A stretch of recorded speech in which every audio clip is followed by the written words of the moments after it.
Jadilah pulih, biarlah kedua kaki yang bengkak ini dapat kembali berjalan. Urapan kesembuhan boleh mengalir dari seluruh tubuh, mulai dari ujung kepala sampai ujung kaki. Di dalam nama Yesus, kami terus tumpang tangan, kami terus doa di dalam nama Yesus. Sungguh di luar dugaan, Om yang tadi betul-betul lemah, tiba-tiba Om menjawab dengan suaranya yang lantang, menjawab, amin, amin.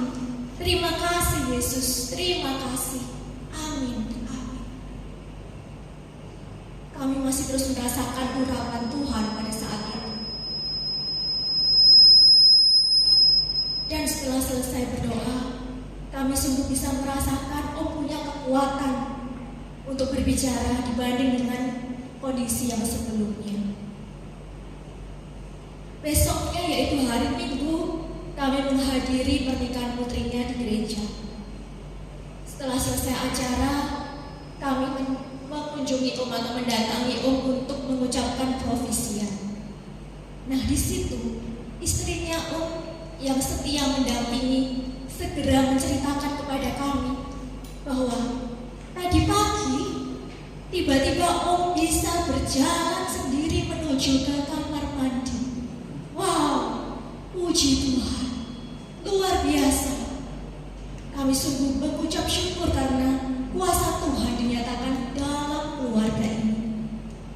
Kami juga bisa merasakan kegembiraan Om saat mengucapkan terima kasih karena sudah didoakan, dan Om bisa mengikuti pernikahan putrinya sampai selesai dengan segar. Setelah itu, hari Selasanya, Om sudah harus kembali ke Singapura dan kondisinya sehat. Puji nama Tuhan. Itu kesaksian yang pertama. Setelah kami pulang ke Solo, kami bertemu dengan seorang tante. Tante ini bukan anggota keluarga, tetapi sudah kenal baik dengan kami. Waktu itu saya dan Papa mengunjungi tante tersebut, di mana saat itu tante sedang tidak sehat dan terlihat begitu sedih. Kembali kami tiba-tiba terdorong untuk melakukan hal yang sama, yaitu mendoakannya dengan menyanyikan lagu mujizat itu nyata, dan melanjutkan dengan doa perintah dalam nama Yesus. Pada saat didoakan, tante ini sungguh merasakan kasih Tuhan. Dia menangis, dia terharu, dia dapat menuangkan semua isi hatinya dalam hadirat Tuhan. Dan dengan iman dia juga meresponnya dengan tumpang tangan pada bagian tubuhnya yang sakit. Dia sendiri yang berdoa, dan kami juga mendoakan di dalam nama Yesus. Setelah selesai didoakan, tante ini mengucap terima kasih karena sudah dikuatkan dengan doa-doanya dan merasa mendapatkan kedamaian. 1 minggu kemudian kami bertemu, tante ini sudah sehat, bahkan sudah bisa pergi keluar kota bersama keluarganya. Puji nama Tuhan. Bapak Ibu yang terkasih, dari 2 kesaksian yang kami bawakan ini, saya ingin mengajak kita semua untuk mendapat satu permenungan malam ini yang saya beri judul Bekerja Memberi Buah. Kita mau melihat bersama satu contoh semangat hidup yang dimiliki oleh Rasul Paulus yang bisa kita lihat dalam tulisannya di suratnya kepada jemaat Filipi bab 1 ayat 21 sampai 22. Mari kita lihat ke layar, kita bisa baca bersama ya. Ayat 21. Mari. Bagiku hidup adalah Kristus dan mati adalah keuntungan. Tetapi jika aku harus hidup di dunia ini,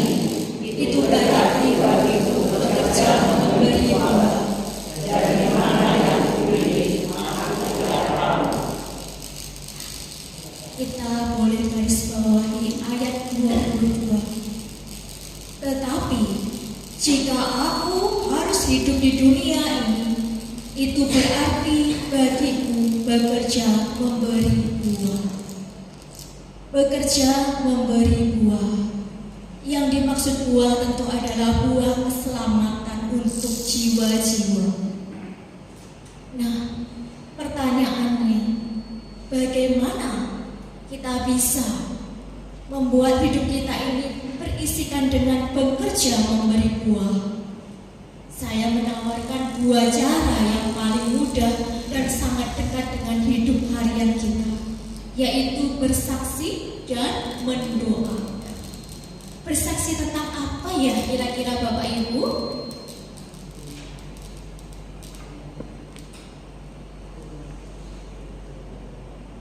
Boleh mau menjawab, kita mau bersaksi tentang apa?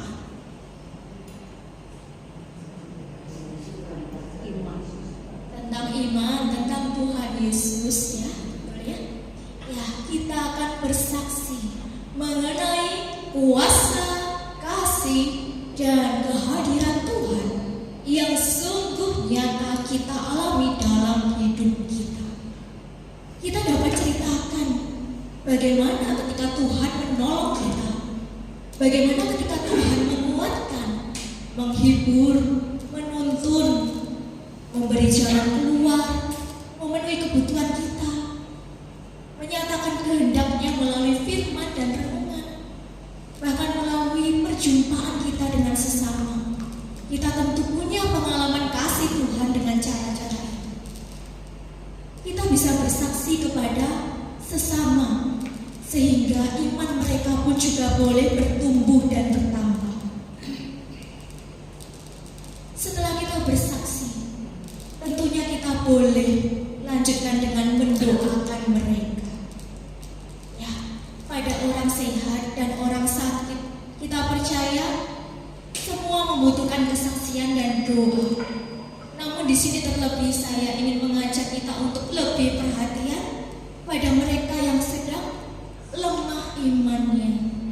Kira-kira siapa itu yang sedang lemah imannya yang perlu kita doakan? Ya, yang sedang lemah imannya kira-kira itu adalah mereka yang sedang sakit, yang sedang menderita dalam beban persoalan, yang sedang membutuhkan pertolongan, dan yang sedang berduka cita. Betul, memang tidak semua itu mereka lemah imannya, tetapi seringnya atau sebagian besar mereka membutuhkan kekuatan Tuhan, membutuhkan kesaksian dan doa-doa kita. Untuk itu, malam ini kita diajak untuk bisa dan mau melakukan bersaksi dan mendoakan. Nah, untuk melakukan bekerja memberi buah, kita tentu tidak bekerja dengan kekuatan kita sendiri. Apa bekalnya? Kita juga bisa lihat di layar ya, saya sudah catatkan itu. Kita perlu dua bekal ini. Yang pertama, kita perlu ingat atau kita perlu menyadari bahwa Tuhan sendiri yang sungguh mau dan mampu memakai hidup kita menjadi saluran rahmat-Nya bagi sesama. Ya, itu dulu yang perlu kita ingat ya. Tuhan sendiri loh yang mau, Tuhan sendiri loh yang mampu memakai hidup kita. Itu perlu kita yakini. Dan yang kedua, kita perlu ingat dan sadari bahwa ada Roh Kudus yang tinggal dan bekerja di dalam diri kita. Jika kita hidup dalam bimbingan Roh Kudus, tentu hidup kita menghasilkan buah-buah roh. Apa saja Bapak Ibu? Ada 9, boleh sebutkan? Kesabaran, kelemah lembutan, apa? Penguasaan diri, kesetiaan, kasih, sukacita, damai sejahtera,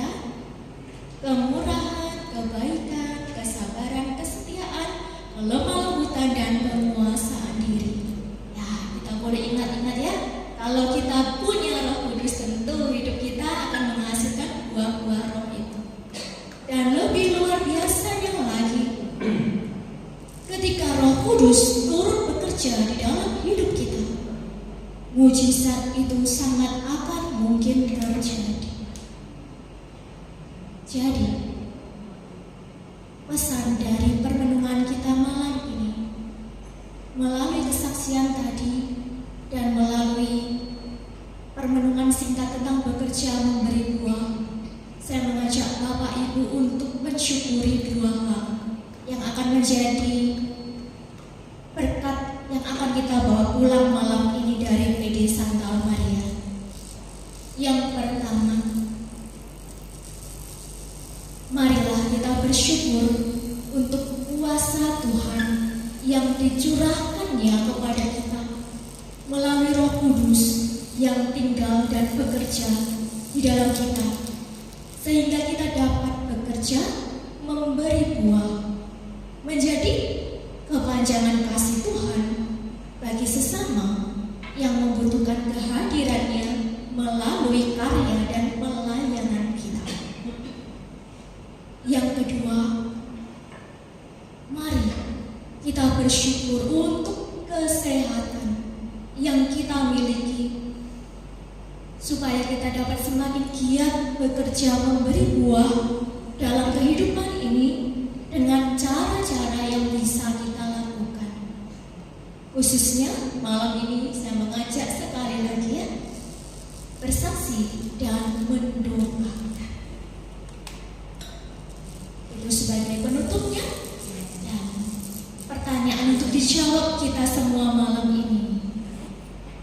Bapak Ibu yang terkasih, kita sebagai umat Tuhan, sebagai umat Katolik, terlebih sebagai umat Persekutuan Doa Karismatik Katolik Santa Maria, maukah dan siapkah Bapak Ibu atau kita semua ini untuk bersaksi dan mendoakan? Mau atau sangat mau? Lebih mantap lagi. Sangat mau ya. Jadi ini saya di luar renungan ini ya, saya punya sedikit tambahan. Mungkin umat Katolik itu bukan tidak bisa bersaksi atau mendoakan, tetapi mungkin belum terbiasa. Kita bisa membiasakan dari diri kita di lingkungan keluarga atau di sini di Wadah PD Santa Maria ini sudah ada tempatnya untuk berbagi. Kalau ada yang sedang membutuhkan, kita memberanikan diri. Mau gak kami mendoakan? Seperti waktu saya sakit beberapa bulan yang lalu, saya dan Papa minta tolong kepada Ibu Christine untuk mendoakan saya. Dan kami dikunjungi oleh Ibu Christine Cilani. Dan ada teman-teman tim doa lain yang walaupun tidak hadir, tapi mendukung doa kami selama sekian waktu. Itu sungguh menjadi sebuah kekuatan yang berharga untuk kami, sehingga kami masih bisa ada hadir malam ini juga berkat doa dari tim PD Santa Maria. Terima kasih. Sebelum kita menutup permenungan ini, saya mengajak Bapak Ibu untuk berdiri. Sekali lagi ya, kita mau nyanyikan lagu Mujizat Itu Nyata. Biarlah lagu ini menjadi bekal kita dalam bersaksi dan berdoa. Ya, sebelum bernyanyi, saya tiba-tiba diingatkan ya, Bapak Ibu yang ada di tempat ini, jika ada anggota keluarganya yang sakit, kita nggak harus cari misalnya ya, kalau kita kesulitan mencari orang lain seperti para pendoa, mungkin kita terbatas. Bapak Ibu jangan ragu untuk melakukannya sendiri. Tumpang tangan saja langsung kepada anggota keluarga yang sakit.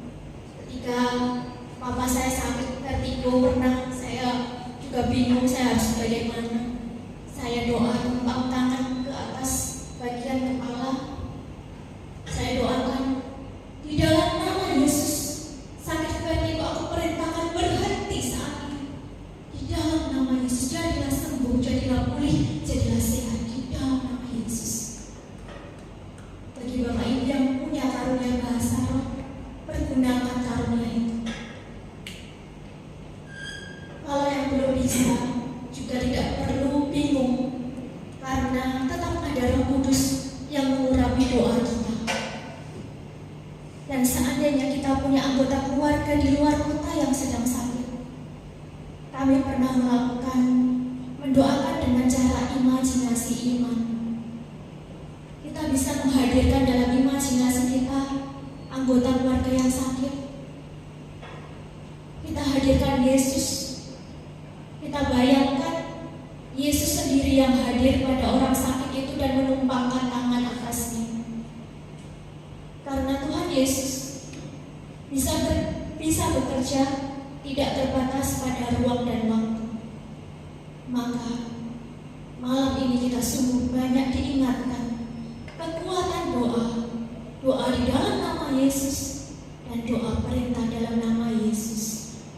Biarlah ini sungguh menjadi bekal kita, mulai dari diri kita di dalam keluarga maupun di dalam wadah PD. Mari kita nyanyikan sekali lagi untuk menutup permenungan kita, supaya sungguh mujizat Tuhan banyak terjadi pada anggota PD